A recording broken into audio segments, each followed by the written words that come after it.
Makeup ആർട്ടിസ്റ്റിൻ്റെ payment details കേൾക്കുമ്പോൾ പൊതുവെ എല്ലാവരും പറയുന്ന കാര്യമാണ് പേയ്മെൻറ്റ് ഭയങ്കര കൂടുതലാണ്. ഈ ഒരു ഫീൽഡിലേക്ക് കടക്കുന്നതിന് മുന്നേ ഞാനും ഒരുപാട് വട്ടം ചിന്തിച്ച കാര്യം കുറച്ച് ഫൗണ്ടേഷനും ബ്രഷും ഒക്കെ എടുത്ത് മുഖത്ത് എന്തൊക്കെയോ ചെയ്യുന്ന ഒരു പണിയല്ല കേട്ടോ മേക്കപ്പ് എന്ന് പറയുന്നത്. സ്കിൻ ടോണും അണ്ടർ ടോണും ഒക്കെ മനസ്സിലാക്കി അതിന് മാച്ചായ ഒരു ബേസ് കൊടുക്കുക എന്നുള്ളത് ചെറിയൊരു കാര്യം. സ്കിൻ ടൈപ്പ് മനസ്സിലാക്കണം, സെൻസിറ്റീവ് ആണോ എന്ന് നോക്കണം, അല്ലെങ്കിൽ അതിനനുസരിച്ചുള്ള പ്രൊഡക്ട്സ് കൊടുക്കണം.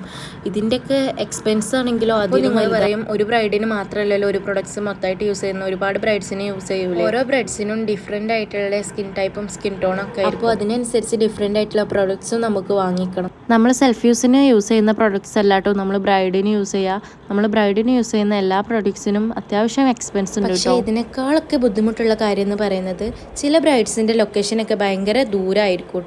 അങ്ങനെ വരുമ്പോൾ നമുക്ക് ഒരുപാട് നേരത്തെ വീട്ടിൽ നിന്ന് ഇറങ്ങിയിട്ട് ട്രാവൽ ചെയ്യേണ്ടി വരും കേട്ടോ. അപ്പോൾ ആ ദിവസത്തെ ഉറക്കമൊക്കെ കണക്കായിരിക്കും. അവിടെ എത്തിയാലും നമ്മൾ 1 മണിക്കൂർ 2 മണിക്കൂർ നിന്നിട്ടാട്ടോ വർക്ക് ചെയ്യുക. അതുകൊണ്ട് തന്നെ നമ്മൾ ഫിസിക്കലി ഒരുപാട് ടയേർഡ് ആവും കേട്ടോ. ഒരു ദിവസം തന്നെ 2-3 ബ്രൈഡ്സിനൊക്കെ ചെയ്യാനുണ്ടാകുമ്പോഴാട്ടോ ഇതിനേക്കാൾ ബുദ്ധിമുട്ട് നമുക്ക് വരുന്നത്. അപ്പോൾ ഞാൻ പറഞ്ഞു വന്നത് ഇങ്ങനെ ഒരുപാട് സ്ട്രഗിൾസ് ഇതിന് പിന്നിലുണ്ട്. അപ്പോൾ ഇതെല്ലാം കൂട്ടിയിട്ടുള്ളൊരു എമൗണ്ട് ആട്ടോ നമ്മൾ പാക്കേജിൽ പറയുന്നത്. പിന്നെ ഇത് ഞാൻ എത്ര പറഞ്ഞാലും നിങ്ങൾക്കത് അതുപോലെ മനസ്സിലാവണമെന്നില്ല. ഇതിൻ്റെ ബുദ്ധിമുട്ടുകളൊക്കെ മനസ്സിലാവണമെന്നുണ്ടെങ്കിൽ നമ്മൾ ഈ ഫീൽഡിൽ ഒന്ന് ജസ്റ്റ് വർക്ക് ചെയ്യുന്ന വേണം കേട്ടോ.